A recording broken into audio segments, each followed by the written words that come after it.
Pro boxing fans here in Manchester with Liam Smith. Liam, we're here. Frankie, one of your fighters, Frankie Stringer, fighting on the undercard of the Lawrence Sokoli David Light card. Just talk to me about Frankie. 4-0, coming up well. You know, being on a big show, on your show against Eubank Jr. Just talk to me about Frankie, man. Yeah, obviously a kid I've known a long time. A very good kid in the amateurs. And one that, you know, I'm going to try and guide his career in the pros. And one I'm excited about, of the young kids, tons of ability.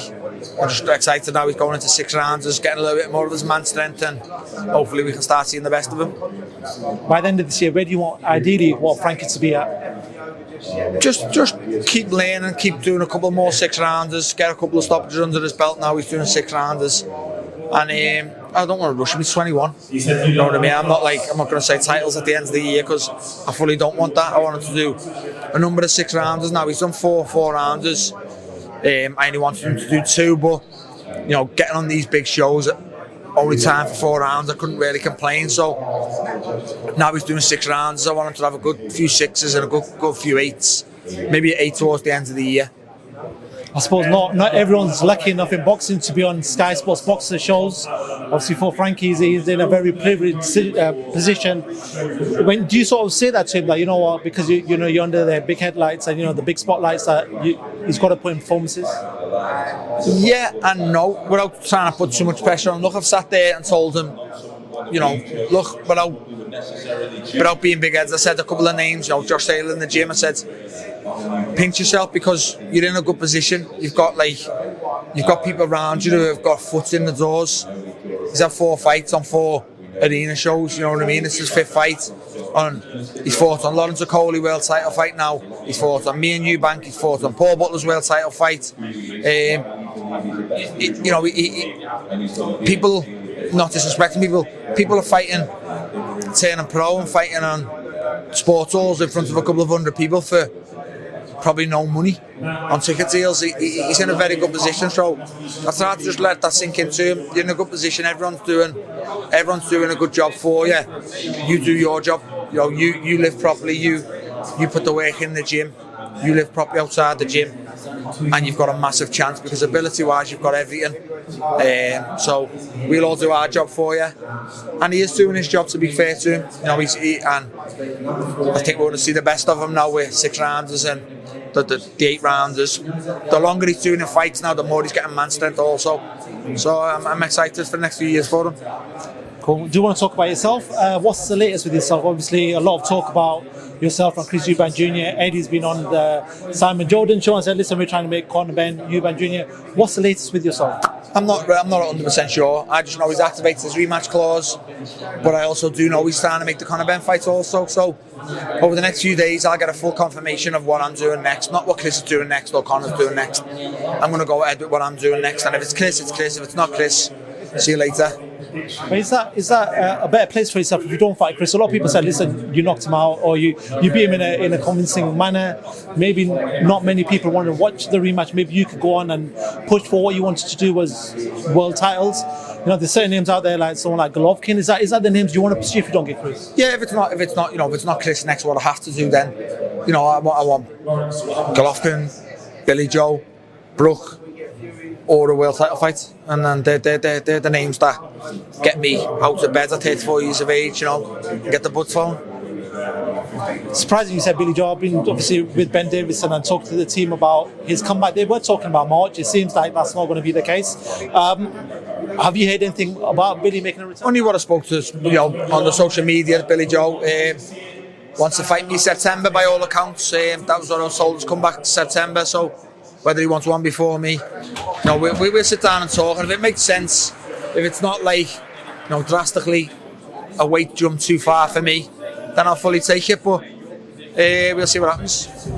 I do want to talk about the Simon Jordan Eddie Hearn thing, but there was something on there that Eddie said about the whole Boazzi thing, Boazzi leaving the zone, coming to Sky. I know you had an offer from Eddie and also Sky. You took up the Sky offer. Was part of the reason for that because it was Sky Sports and you weren't part of quote-unquote and that? No, mine weren't, to be honest with you. Look, Sky's a great platform, but mine was just what was best for me at the time. The 2-fight deal I'd done with Boxer with Chris Eubank Jr. guaranteed, and I got it. So at the time, it was just better for me and what I wanted with my next couple of fights. You know, I've still got a great relationship with Eddie Hearn. I think he knew that Sky and Boxer had that deal with Chris that it was probably easy to make. And just at the time, it was the best deal for me. So that was my reason. I'm sure Joshua Buatsi's deal and reasons are for his own benefit, but mine was solely because it made sense to me at the time. Fair enough. I do want to talk about the whole Simon Jordan Eddie Hearn thing. I know you tweeted about it, you listened to the whole thing. What did you make of that?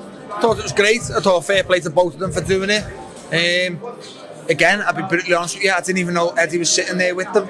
I thought it was got to listen to it on the radio. I just thought fair play to both of you for doing it. Both of them accepted it, knowing they were both trying to criticise and slaughter each other. We got a lot of insights that we didn't really know on both parties. I just thought it was a boss listen, to be brutally honest with you. I thought it was funny at parts, but I thought it was great. And again, I thought fair play to both of you for doing it. Final two from myself. Fury Usyk looks like it could be off. It could, at the moment, Frank's saying he's trying to resurrect the deal. Maybe we could see that. Just a disappointing news for fans in general. Fans were looking forward to an AJ Fury fight last year. Even Errol Spence Crawford never got made. We were hoping for undisputed in the heavyweight. It hasn't got made. Just a bit of disappointment for the fans. Look, I'm gutted, but I'm going to say to you what I've said to everyone else. I still think it's going to happen. I do. I still think it's going to happen. I'm going to go ahead. Too big a fight not to, but if it doesn't go ahead, I'll be gutted, because if it doesn't go ahead, we won't get an undisputed champion for a number of years now. The belts will get split up. If it doesn't happen, Usyk's got 2 mandatories he's got to deal with. So one of them belts will become vacant, I think. I'll be gutted if it doesn't happen. Final one. I know Darren Till, who's obviously left the UFC, is training at the gym. There's a lot of talk about him and Logan Paul, possibly also with him going to the PFL. How's Darren doing? And I know he's taking up boxing a lot more seriously in that gym. Yeah, he's been in the gym every day, to be fair to him, training hard and getting his boxing skills up to scratch. So, I'm not 100% sure what his full plans are, what route he's going to go.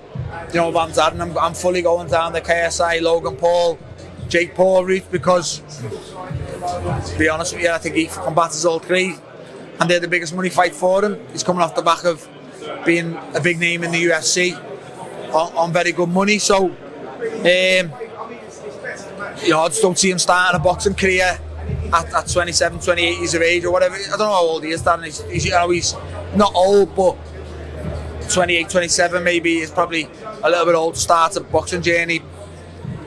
But he can be fast-tracked because of his background. I don't know, but if I'm him, I'm fully going down the route with the KSIs and Logan Paul route.